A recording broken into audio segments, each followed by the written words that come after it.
And then as the club developed and things, the club grew and things like that, I kind of realized that it was a bigger purpose than just that.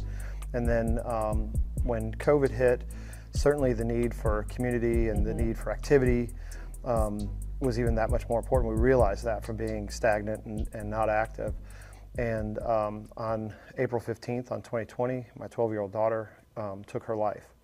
And so that was obviously a pinnacle point in the club and deciding whether or not we should even keep the club and push forward. And there was something that I've always believed in, that the club is bigger than just myself. It was a community of people, and my task is just to manage the club, but ultimately the club belongs to all of the girls and the coaches and the parents that participate with Intense Volleyball, because without them there would be no club.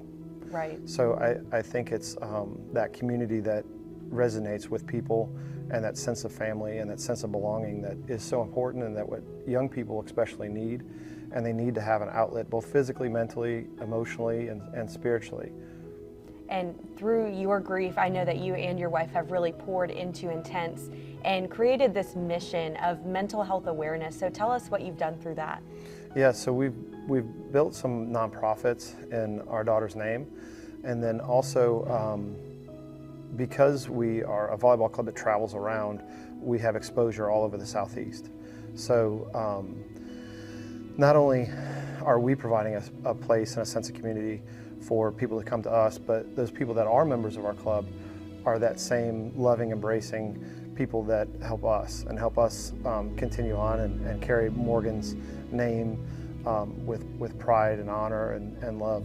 So we talked a little bit before the break about the equipment, but you have actually customized some of it to really take advantage of that reach that you do have, incorporating the color yellow and some phrases as well. Yeah, so Morgan's number was 16, so we use hashtag 16love, and the color yellow is for suicide awareness. So our club colors are orange and black and white. We had a custom jersey made that goes from yellow to orange. So a lot of times it'll bring up some questions, and people ask, why are you wearing a yellow jersey if those are not your club colors? And then my daughter's full name is Morgan Stephanie Dorniker, and so we put her initials on some shoelaces. And so a lot of times we're able to give out shoelaces at different events and raise awareness in that way. And so girls from all over the country see those initials, and they ask questions about, why are you wearing yellow shoelaces, or why is your jersey yellow, and it starts that conversation. Now, as a former and maybe current athlete yourself, why is it so important to make sure that athletes are taking care of their mental health and have the resources that they need? Well, you know, the most difficult part of athletics, and really anything, is going to always be the mental side of things. So I think that understanding that you have resources and that you're trying to push yourself physically, mentally, emotionally, and there's going to be limitations. And so you always need a break, whether it's a physical break or a mental break. So you need to be able to have people around you that, one, that you know that you can go to, and then two, that you have the courage to be able to go to them and then seek out the right type of help that you need. And just like an injury that may creep up on you, mental health is the same way. So even though you might not feel depressed right now, or you may be thinking that everything's going pretty good in your season, but maybe one or two things that may happen, and then it kind of goes into a little bit a downward staircase.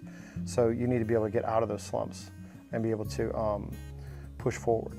I like the word courage that you use there, because I do think it takes a lot of courage to recognize that maybe you're not okay, realize it's okay to not be okay, and then talk to somebody about it. That takes a lot. Yeah, and a lot of people look at somebody who's crying and they think that they're weak, but really the people that are crying are the ones that are still fighting. So, you know, being brave isn't supposed to be easy.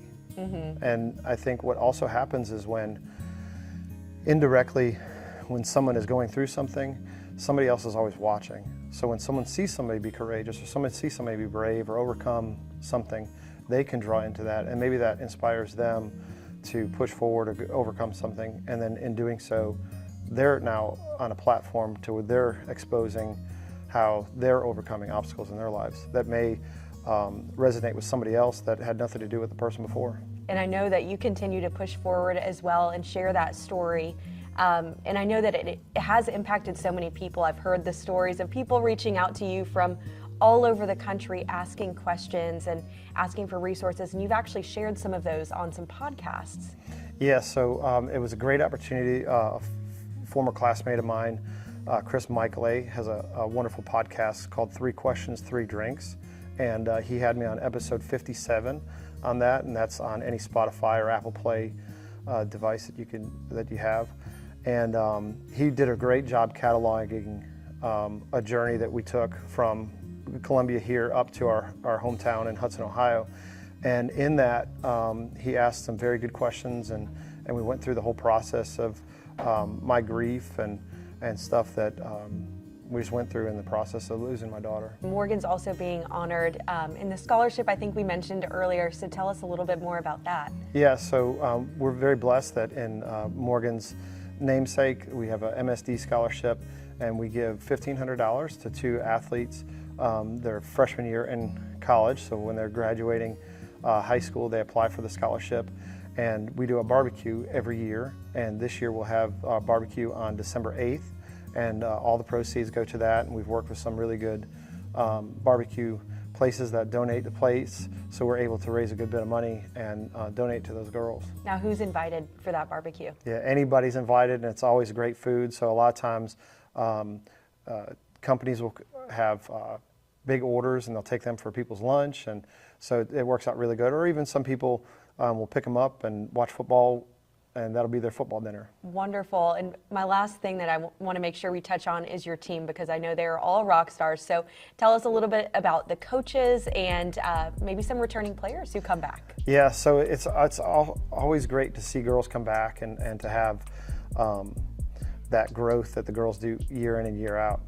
And so, like I said, we've got girls from 8 to 18 that play for us, and the coaching staff that I have, we've been together for a long time, so we're a community, and we travel together at the different venues and tournaments, and the girls that are playing on teams, that they've got their individual goals and then they've got their team goals. And so it's always a great thing to see the girls grow and learn. Wonderful. Well, if someone wants to learn more about fall training, fall tryouts, and your barbecue fundraiser that you've got going on, where should they look? If they go to intensevolleyball.com, all that information will be there. Wonderful. Thank you so much for being here. Always enjoy talking with you. Thank you very much for having me. We'll be right back after this.